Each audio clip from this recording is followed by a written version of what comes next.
Pakistan diary کے آج کے موضوعات ہیں: رواں مالی سال کے پہلے 6 ماہ قرضے ملک کی تاریخ کی بلند ترین سطح پر، پبلک اکاؤنٹس کمیٹی، وزارت خزانہ کی ناقص منصوبہ بندی، 411 ارب کے فنڈز استعمال نہ ہو سکے، auditor general, Lahore high court اغوا اور تاوان کے الزام میں خاتون اول کا بیٹا طلب، مہنگائی، حکومت نااہلی اور کرپشن کی وجہ سے بڑھی، بلاول بھٹو، 2019 کے پولیو کیسز سامنے آنے کا سلسلہ اب تک جاری، تعداد 146 ہو گئی، اور جماعت اسلامی بلوچستان کا مہنگائی کے خلاف احتجاجی مہم کا آغاز۔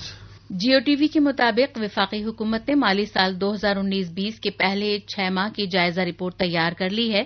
جائزہ رپورٹ کابینہ کو ارسال کر دی گئی ہے۔ کابینہ کی منظوری کے بعد جائزہ رپورٹ پارلیمنٹ میں پیش کی جائے گی۔ ذرائع کے مطابق رواں مالی سال کے پہلے 6 ماہ کی رپورٹ کے اہم نکات سامنے آ گئے۔ روزنامہ جنگ نے ٹی وی کے حوالے سے مزید لکھا ہے کہ رواں مالی سال کے پہلے 6 ماہ کے قرضے ملکی تاریخ کے بلند ترین سطح پر پہنچ گئے ہیں۔ رپورٹ کے مطابق پاکستان کا بیرونی قرضہ 33,707 ارب روپے تک پہنچ گیا۔ رواں مالی سال کے پہلے 6 ماہ کے دوران قرضہ 3% بڑھا ہے۔ رواں مالی سال کے پہلے 6 ماہ میں حکومت نے 1,546 ارب روپے کا قرضہ لیا۔ حکومت نے پہلے 6 ماہ میں 3.85 ارب ڈالر کے قرضوں کی ادائیگی کی۔ آئندہ 6 ماہ میں مزید 4.17 ارب ڈالر قرضے واپس کیے جائیں گے۔ جولائی سے جنوری موبائل فونز کی درآمدات میں 79.46% اضافہ ہوا ہے۔ گزشتہ 7 ماہ میں موبائل فون کی امپورٹ 76 کروڑ ڈالرز رہی۔ گزشتہ سال اسی عرصے میں موبائل فون کی درآمدات 42 کروڑ 38 لاکھ ڈالرز تھیں۔ مالی سال کے پہلے 7 ماہ میں ہونے والی درآمدات میں 3.61% کا اضافہ ہوا۔ جولائی تا جنوری آئزن اور اسٹیل اسکریپ کی درآمدات میں 6.44% اضافہ ہوا۔ مالی سال کے پہلے 7 ماہ میں چائے کی درآمدات میں 20.78% کمی۔ جولائی تا جنوری چائے کی درآمدات 27 کروڑ 51 لاکھ ڈالرز رہیں۔ جولائی تا جنوری ملک کریم شیرخوار بچوں کے دودھ کی درآمد میں 29% کمی۔ گزشتہ 7 ماہ میں دودھ کی درآمدات 9 کروڑ 75 لاکھ ڈالرز ہیں۔ جولائی تا جنوری دالوں کی درآمدات میں 4% کمی ہوئی۔ گزشتہ 7 ماہ میں دالوں کی درآمدات 31 کروڑ 17 لاکھ ڈالرز رہیں۔ مالی سال کے پہلے 7 ماہ میں پام آئل کی درآمد میں 9% کمی۔ جولائی تا جنوری چینی کی درآمد میں 9.72% کمی۔ جولائی تا جنوری خشک میوجات کی درآمدات میں 21.65% کمی ہوئی۔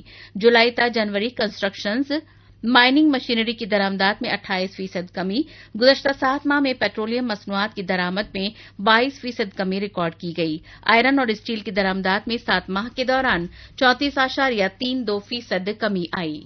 پی اے سی کے اجلاس میں auditor general of Pakistan Javed Jahangir نے بریفنگ دیتے ہوئے انکشاف کیا ہے کہ وزارت خزانہ کی ناقص منصوبہ بندی کی وجہ سے 411 ارب کے فنڈز استعمال نہ ہو سکے، جبکہ سیکریٹری خزانہ نے کہا کہ آخری مہینوں میں وصولیاں بڑھ گئی تو ٹیکس ریونیو 4,900 ارب تک پہنچ سکتا ہے۔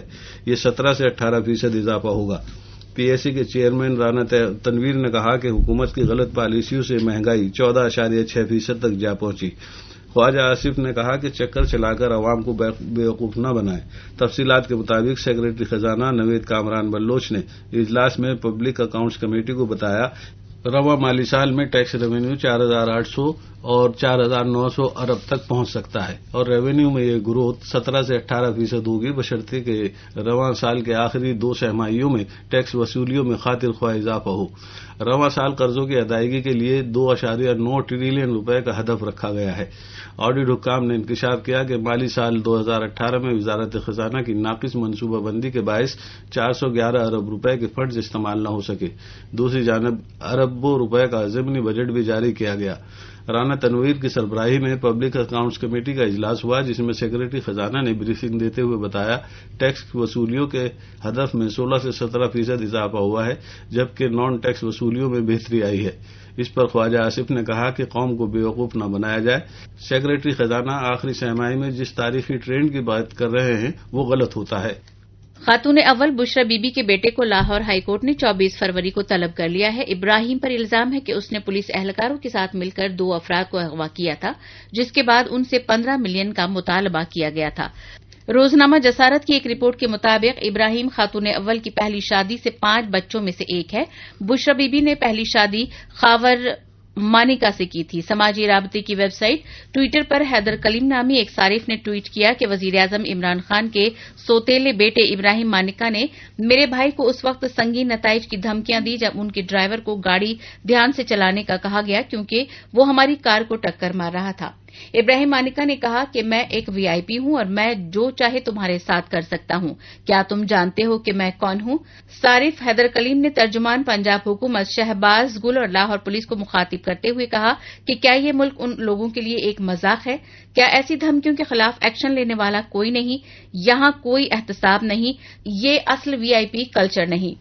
اب خبر سامنے آئی ہے کہ بشرا بی بی کے بیٹے ابراہیم کو لاہور ہائی کورٹ نے اس الزام میں طلب کر لیا ہے کہ انہوں نے پولیس کے ساتھ مل کر 2 افراد کو اغوا کر کے 15 ملین کا مطالبہ کیا تھا۔ پاکستان پیپلز پارٹی PPP کے چیئرمین بلاول بھٹو زرداری نے ایک بار پھر حکومت سے PTI MF ڈیل کو پھاڑ کر پھینکنے اور عالمی ادارے سے نئے معاہدے کا مطالبہ کر دیا۔ اخبار ڈان کی رپورٹ کے مطابق لاہور میں میڈیا سے گفتگو کرتے ہوئے بلاول بھٹو زرداری نے وزیر اعظم عمران خان کو مخاطب کر کے کہا کہ وہ دوبارہ معاہدہ کر کے واپس آئیں جو پاکستان اور اس کی معیشت کے لیے سود مند ہو۔ انہوں نے کہا کہ بین الاقوامی مالیاتی فنڈ سے معاہدے کے تناظر میں پورا ملک مہنگائی کی لپیٹ میں ہے جس کا سارا بوجھ غریب عوام پر ڈالا جا رہا ہے۔ ان کا کہنا تھا کہ وزیر اعظم عوام کے نمائندے نہیں ہیں اور جب وہ IMF سے مذاکرات کرتے ہیں تو عوامی مفادات کا تحفظ متمم نظر نہیں ہوتا۔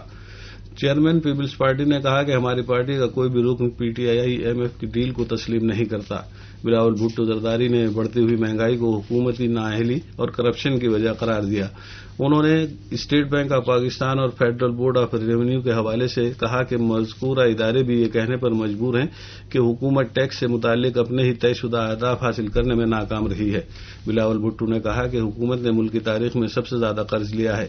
چیئرمین پیپلز پارٹی نے کہا کہ موجودہ حکومت امیر طبقے کو ایمنسٹی فراہم کرتی ہے جبکہ ہماری خواہش ہے کہ چھوٹے تاجر اور غریب عوام کے لیے بھی ایمنسٹی اسکیم ہو۔ انہوں نے کہا کہ ہم چاہتے ہیں کہ اس ملک کے مزدور اور کسانوں کا معاشی تحفظ ہو۔ ان کا کہنا تھا کہ ہم نے IMF سے معاہدہ کیا لیکن عام سرکاری ملازمین کی تنخواہوں میں 150% اضافہ کیا جبکہ سپاہی اور فوج کی تنخواہ میں 175% اضافہ کیا۔ بلاول بھٹو زرداری کا کہنا تھا کہ ہماری حکومت میں زرعی پالیسی کے نتیجے پاکستان 2 برس میں گندم درآمد کر رہا ہے۔ اس سوال کے جواب میں بلاول بھٹو نے کہا کہ عوام کے معاشی تحفظ کے لیے ان ہاؤس تبدیلی سمیت نئے انتخابات کے دروازے کھلے ہیں۔ روزنامہ ڈان نے ایک رپورٹ میں تحریر کیا ہے کہ پنجاب میں ایک لڑکی سمیت پولیو سے متاثر ہونے کے 2 مزید کیسز سامنے آئے ہیں جس کے بعد سال 2019 کے پولیو کیسز کی تعداد 146 ہو گئی ہے۔ اس سلسلے میں national manager emergency operation centre برائے پولیو ڈاکٹر رانا صفدر نے ڈان سے بات کرتے ہوئے بتایا کہ ہمیں بڑی تعداد میں مفلوج بچوں کے نمونے موصول ہوتے ہیں لیکن ہر بچہ پولیو کی وجہ سے مفلوج نہیں ہوتا۔ انہوں نے بتایا کہ دونوں بچوں کے نمونے 8 دسمبر اور 28 دسمبر کو لیے گئے تھے۔ اس وقت وائرس کے آثار بہت معمولی تھے۔ اس کی وجہ سے ہمیں ان کی افزائش کرنی پڑی جس سے بالآخر یہ تصدیق ہو گئی کہ دونوں بچے پولیو وائرس کا شکار بنے ہیں۔ ڈاکٹر رانا صفدر نے کہا کہ ہم اس وقت سال 2020 میں ہیں لیکن چونکہ نمونے گزشتہ برس اکٹھا کیے گئے تھے اس لیے ان کیسز کو 2019 کی فہرست میں درج کیا جائے گا۔ تفصیلات کے مطابق ضلع لاہور کی تحصیل راوی ٹاؤن کی یونین کونسل 13 میں 4 سال 5 ماہ کی بچی پولیو کے باعث معذور ہوئی۔ بچی کو ویکسین دی گئی تھی لیکن وہ غذائیت کی شدید کمی کا شکار تھی جس کی وجہ سے اس میں قوت مدافعت کی شدید کمی تھی۔ دوسرا کیس ایک 14 سال کی لڑکی میں پولیو وائرس کا سامنے آیا جس کا تعلق ضلع اوکاڑا کی تحصیل اوکاڑا کی یونین کونسل 18 سے ہے۔ ڈاکٹر رانا صفدر کا کہنا تھا کہ اس طرح کے کیسز کہ جس میں کوئی نوجوان متاثر ہوا ہو اس میں فالج محدود ہوتا ہے اور زیادہ تر وہ معمول کی زندگی گزارتے ہیں۔ خیال رہے کہ گزشتہ برس میں جہاں 146 پولیو کیسز رپورٹ ہوئے اس کے مقابلے سن 2018 میں 12 اور سن 2017 میں محض 8 کیسز سامنے آئے۔